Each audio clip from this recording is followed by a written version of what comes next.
Bacaan pertama. Bacaan dari Kitab Keluaran. Di Gunung Sinai, Allah berfirman kepada Musa, "Pergilah, turunlah, sebab bangsamu yang kau pimpin keluar dari tanah Mesir telah rusak lakunya."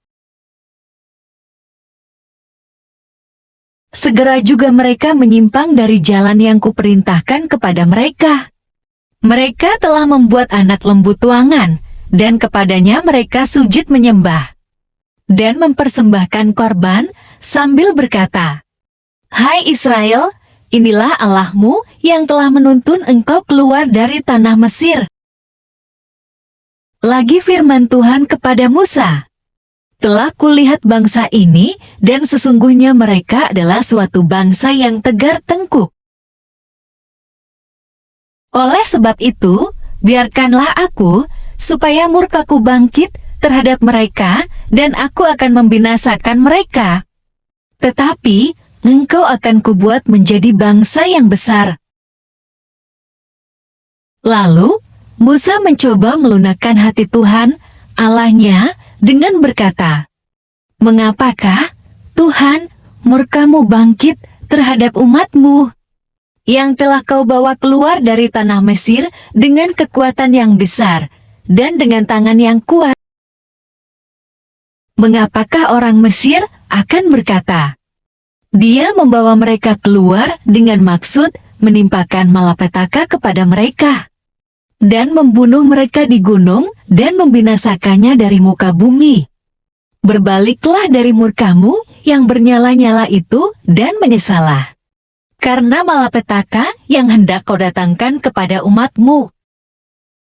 Ingatlah kepada Abraham, Ishak dan Israel, hamba-hambamu itu, sebab kepada mereka engkau telah bersumpah demi dirimu sendiri dengan berfirman kepada mereka, 'Aku akan membuat keturunanmu sebanyak bintang di langit, dan seluruh negeri yang telah kujanjikan ini akan kuberikan kepada keturunanmu, supaya dimilikinya untuk selama-lamanya.'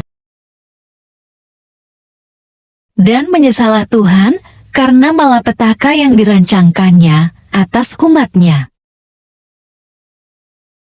Demikianlah sabda Tuhan, syukur kepada Allah. Bacaan Injil. Inilah Injil suci menurut Yohanes. Sekali peristiwa, Yesus berkata kepada orang Yahudi, "Kalau aku bersaksi tentang diriku sendiri, maka kesaksianku itu tidak benar. Ada yang lain yang bersaksi tentang aku, dan aku tahu bahwa kesaksian yang diberikannya tentang aku adalah benar. Kamu telah mengirim utusan kepada Yohanes, dan ia telah bersaksi tentang kebenaran. Tetapi aku tidak memerlukan kesaksian dari manusia, namun aku mengatakan hal ini supaya kamu diselamatkan.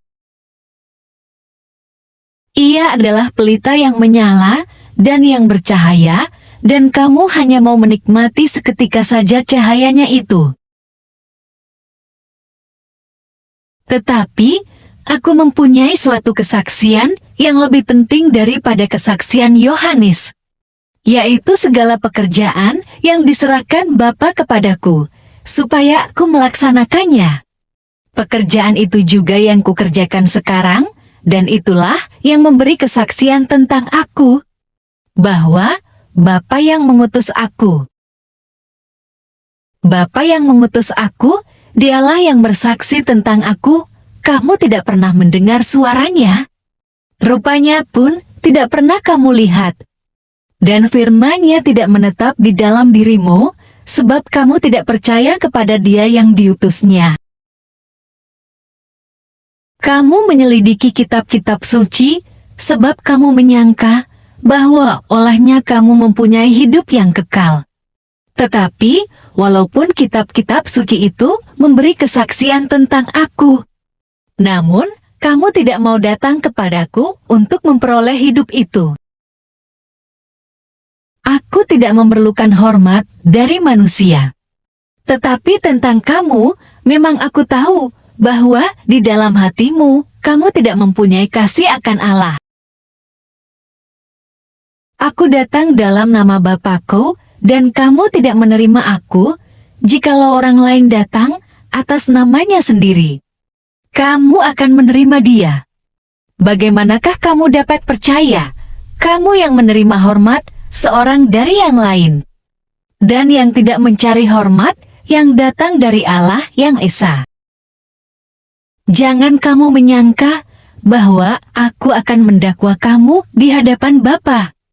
Yang mendakwa kamu adalah Musa, yaitu Musa, yang kepadanya kamu menaruh pengharapanmu. Sebab jikalau kamu percaya kepada Musa, tentu kamu akan percaya juga kepadaku. Sebab ia telah menulis tentang aku. Tetapi, jikalau kamu tidak percaya akan apa yang ditulisnya, bagaimanakah kamu akan percaya akan apa yang kukatakan? Demikianlah sabda Tuhan, terpujilah Kristus. Bapak, Ibu, dan saudara-saudari yang terkasih dalam Yesus Kristus, pada Renungan Harian Katolik, Kamis 14 Maret tahun 2024 ini, kita merenungkan bacaan-bacaan kitab suci.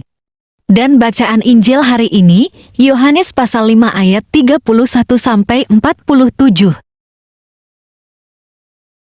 Kita dapat merenungi dalam kehidupan kita sehari-hari, kita mengenal ada berbagai jenis saksi. Ada saksi bisu, saksi yang tidak berbicara, kecuali digali. Saksi ini bisa bicara yang benar, jika yang menggali adalah orang-orang benar. Tetapi, saksi bisu bisa menjadi saksi palsu jika yang menggali tidak benar atau salah tafsir. Saksi biksu bisa berupa barang mati, tetapi juga bisa manusia hidup yang tidak mau berbicara. Ada saksi bisu dan ada saksi palsu. Bisa jadi saksi bisu dan saksi palsu itu tidak mengatakan kebenaran, karena mendapat tekanan tertentu. Saksi palsu berbicara ketidakbenaran, bukan berbicara kebenaran. Bisa jadi karena dia mendapat tekanan tertentu. Ada pula saksi hidup yang bisa menjadi saksi kebenaran. Tetapi saksi hidup belum tentu bisa menjadi saksi kebenaran karena berbagai situasi dan kepentingan dirinya sendiri. Tetapi ada saksi kebenaran yang dalam situasi apapun dia mampu berbicara kebenaran. Dimanapun dan kapanpun, Kristus sendiri dalam kitab Wahyu disebut saksi yang benar. Bapak, Ibu, dan saudara-saudari terkasih, kebenarannya dihidupi karena ia bersatu dengan sang kebenaran, Allah sendiri. Allah menjadi saksi Kristus dengan sabdanya. Inilah puteraku yang kukasihi, kepadanya aku berkenan, dengarkanlah dia. Bapak, Ibu, dan saudara-saudari terkasih, perlu kita ketahui, Kristus tidak memerlukan kesaksian manusia, karena seringkali manusia bersaksi sesuai situasi hidupnya. Bisa berkata yang baik, jika semua baik, demikian sebaliknya. Kesaksian manusia tidak diperlukan oleh Kristus, karena sudah ada kesaksian yang tidak mungkin salah, yaitu Bapanya. Dalam kesatuan dengan Allah Bapa, Kristus mengerjakan pekerjaan kebaikan demi keselamatan manusia. Maka pekerjaan Yesus adalah kesaksian yang hidup itu sendiri. Injil dengan jelas mengatakan bahwa pekerjaan-pekerjaan Kristus adalah saksi yang jauh lebih penting daripada kesaksian yang diberikan oleh manusia. Lebih dari itu, karena pekerjaan itu bersumber dari saksi abadi, yakni Allah sendiri. Sejak zaman para nabi dan para rasul, Allah mewahyukan dirinya, yakni Kristus sebagai saksi hidup yang berkarya menyelamatkan manusia. Seluruh perjanjian baru mewartakan Kristus sendiri, saksi hidup yang membawa keselamatan. Saksi hidup itu menjadi korban untuk keselamatan manusia. Mari Bapak, Ibu, dan saudara-saudari terkasih, Kita menjadi saksi Kristus, menjadi perantara antara manusia dan Allah, dan sebaliknya. Seperti Musa yang naik ke puncak gunung untuk menghantar manusia pada Allah. Kita semua dapat menjadi pontifex, jembatan kebaikan Allah dan manusia. Kita mohon agar doa-doa manusia didengarkan Allah.